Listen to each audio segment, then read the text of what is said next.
Mark Konkol of DNAinfo.com, a former Pulitzer Prize winner for reporting, joins us on this story. Mark, didn't you have something on this back in December?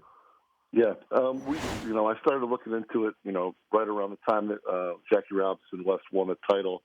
People were talking about how some of the players were from the suburbs. And, on social media, a congresswoman tweeted out that three of the boys were from the suburbs. The Linwood suburban mayor told a local paper that he wasn't going to let Mayor Rahm Emanuel take credit for Eddie King Jr., who lives in Linwood. And then I heard that Evergreen Park, a neighboring little league, was really who lost to Jackie Robinson West by 40 points in 4 innings, was really upset. And they filed a formal complaint. So I started to look into those rumors and filed my first report December 16th about, where some of the players lived outside of the boundaries. What rule was broken?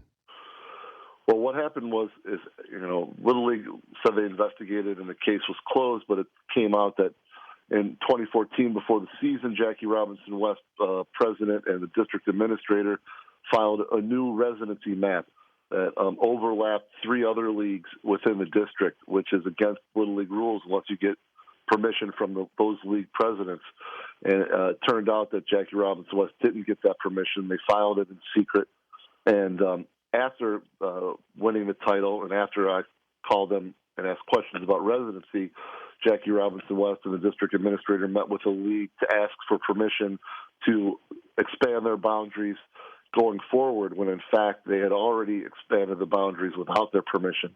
And that was the sticking point that Little League pointed to, the fraudulent map to create the super team that ultimately won the U.S. title. Think it's a fair punishment to strip him? I think that it's not up to me. It's really up to Little League International. It's their organization. I think there's a lot of people who are concerned about the integrity of a tournament that really is about our team from here playing your team from there, instead of the travel teams of youth baseball that recruit the best players and slug it out in tournaments, traveling tournaments all across the country. Little League is, supposed to be special because it was based on the idea of playing fair and being community-based and not what travel baseball is all about. So I think that was the sticking point for places like the Las Vegas team and Evergreen Park and the New Albany Little League and, in Indiana. What's local reaction been? Well, people are shocked. People want to protect the kids who played on the team. It's not their fault. This is a case of adults putting themselves before children in youth sports, and it raises a bigger question about, our children being used as pawns to, make money. This is a big money generator for Little League. They got a $60 million deal with ESPN. The ratings were through the roof. It was a big narrative that turned out to be a fraud. I mean, I think that this is, something that hurts people who, loved seeing those kids win. I know that it was a difficult story for me to report because I loved watching that team. And, when they won, I went to the White Sox locker room and did little videos with, Paul Konerko and Adam Dunn and, and Eaton, congratulating those kids. And I think that it's unfortunate that, this has to be, done after the fact. But, I think it was a decision Little League made to protect the integrity of their organization. How's this going over, though, the coach manager who turned them in? I think that, he told me that, he's happy that Little League, determined that the rules were broken and then they took action. And I thought, I just got off the phone with the coach in New Albany Little League, and he said that, it restores his faith in Little League and the system.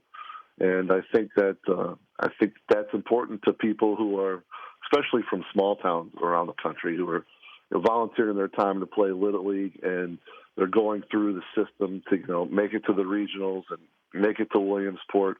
And I think that it means a lot to them more than, what the narrative was and what a feel-good story it was in Chicago and across the nation. Is there any chance Jackie Robinson West appeals?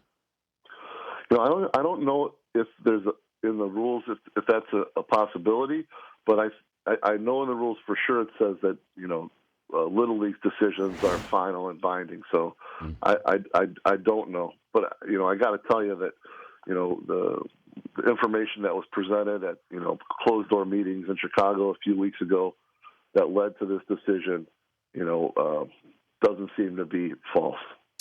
Mark, great job. Thanks for joining us.